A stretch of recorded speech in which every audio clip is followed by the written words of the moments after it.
Hey, what's up, folks? I'm Sam Page. I'm an artist and creative, and I'm learning to be okay.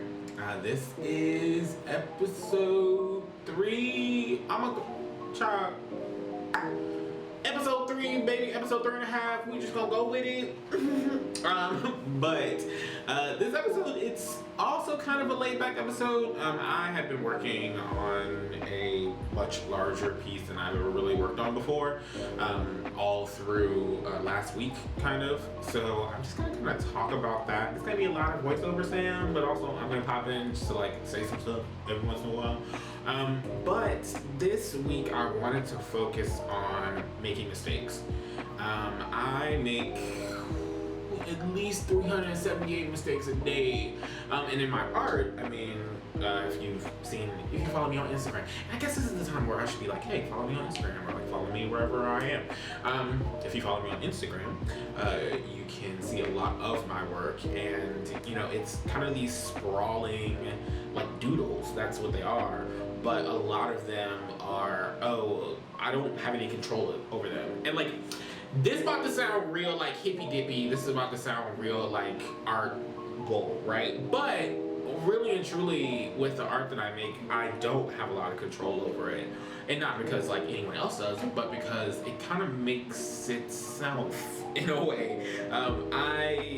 A lot of things that I make, it's just me sitting in a room and just like drawing and doing it, and like just wanting to take up as much space on the paper as possible, but with kind of as small of character as possible. So like it is just a jumble of stuff. Sometimes there's words in there, sometimes there's photos, or I mean not photos, but like little drawings of certain characters or things like that, or just things that remind me of my childhood or my grandma, or things like that. But in a lot of that, it's a lot of correcting mistakes almost. It's like I don't know what it's gonna be, so then when I do kind of click in, I'm like, what am I making, y'all? Like, what is this? So like it's a lot of me doing different things and trying out different stuff, and just like letting myself make mistakes, and then either fix or not fix them. Doesn't matter. So this video is letting myself make mistakes, bringing you along for that journey of me making mistakes and making something really big. Yeah. So this piece took me about 2 days. And one of the interesting things about what I do, about what I create, is that I don't know. I really have no idea what it's going to look like at the end. I think a lot of artists kind of say that of like, child, I don't know, it's just going to be what it's going to be. But like really and truly, I don't have a lot of control over what it's going to be, because it is so much just like improvisational doodling, if you will, if that makes sense. And I like that. I like that my work does that. I didn't start doing visual art really until probably like my second to last year of college, and it was basically to get a reprieve from the other work that I was doing. So like I went to school for theater. We talked about this a couple times, but like went to school for theater, stuff like that. But I didn't start doing these kind of like improvisational designs. And it's so funny that I think about it as like improv when like my whole school career was in theater. But yeah, I didn't start doing these kind of like improvisational little drawings until probably a few months ago. I've always had a hard time understanding what my space is. And when I say that, I mean, I don't know when it's okay for me to take up space. I don't know when it's okay for me to claim space, to claim the space that I'm in. And so often I feel like I and, the like queer artists and black artists and things like that, we never really know when it's okay to be like, girl, this is mine. Like this space right here, mine. Like, let me have it. So we make ourselves small a lot of times. And in this work, in this specific like design phase of my life, I don't want to be small. I don't want. I'm not a small gal. I mean, y'all see me. I'm a lot of woman, you know. But it's interesting to watch myself kind of grow into this like fierce understanding of myself.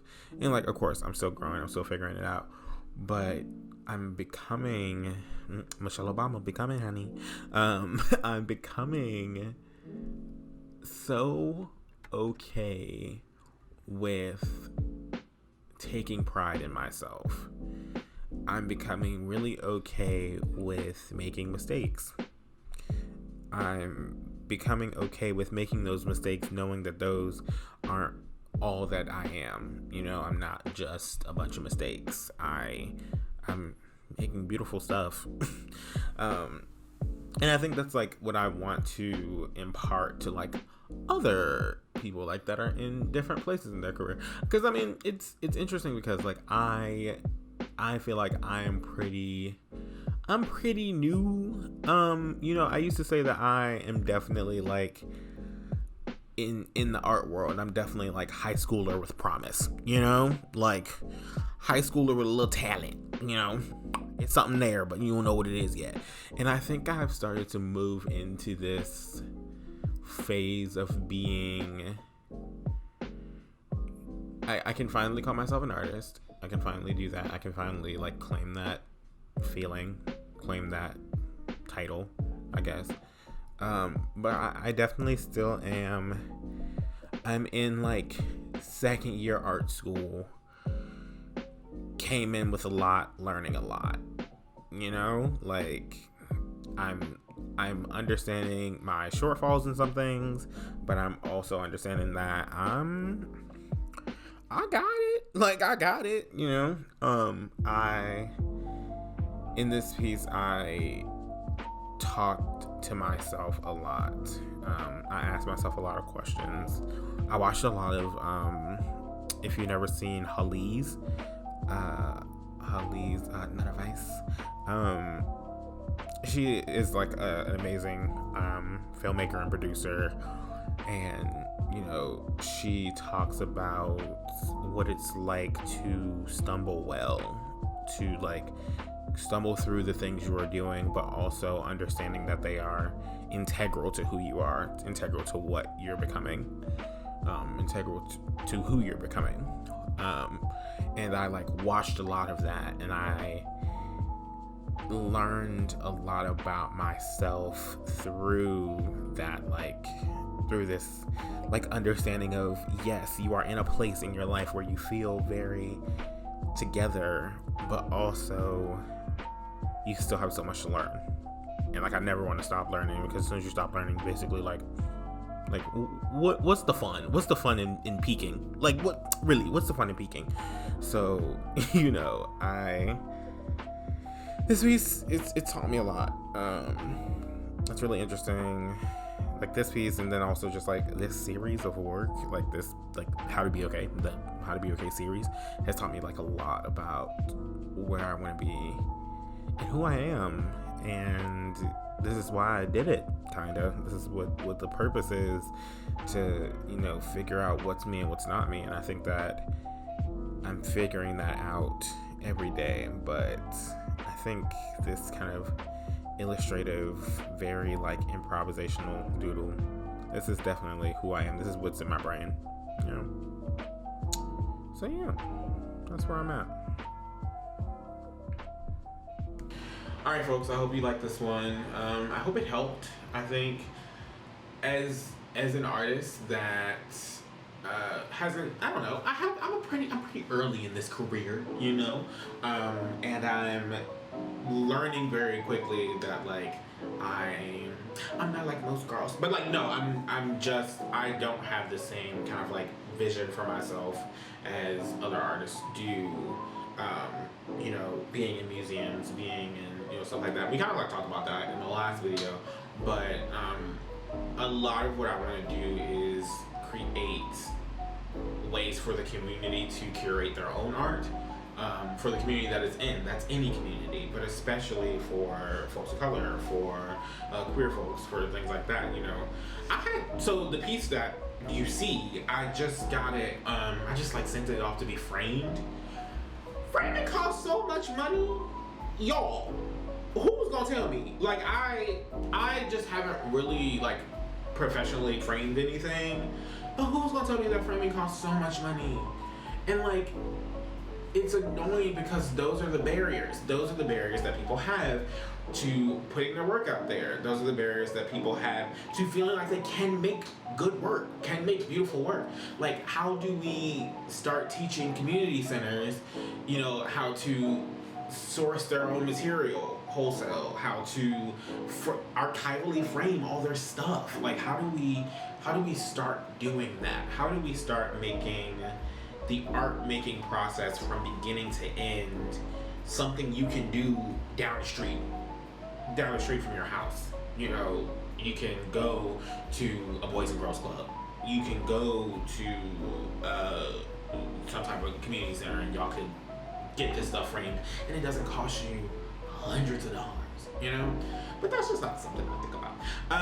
But yeah, again, follow my Instagram. It is salmon2119, and I'll have that like somewhere in the comments, in the air, in the eye.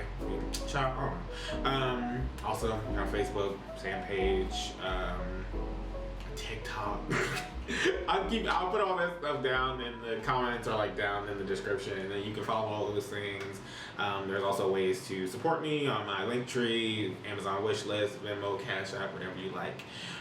And also the Patreon. So I've had a Patreon now for about 3 months, and it's a letter club. So basically, each month you sign up like $5, and I send you mail. It's like different kinds of mail. Each month is a new kind of design. So you'll have like an art prompt, a piece of my own art, like in some way, like a print or something like that, and then like a personal letter. So if you want to get mail from me, that's another way to support my art. Yeah, so I'll again put all that stuff down there, down in the little description, wherever you're supposed to put it when you're a YouTuber. And I hope y'all have a good day.